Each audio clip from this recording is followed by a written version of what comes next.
Gunge Garage.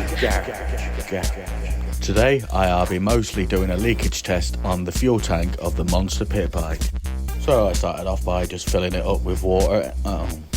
Well, that was to be expected. Nothing a few tacks can't sort out, right? Wrong. Okay, attempt number 2.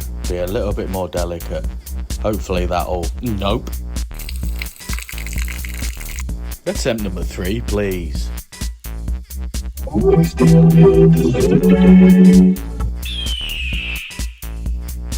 I mean, it's holding. I'll leave that set overnight and see if I've got a puddle in the morning. Come back tomorrow and see if it works.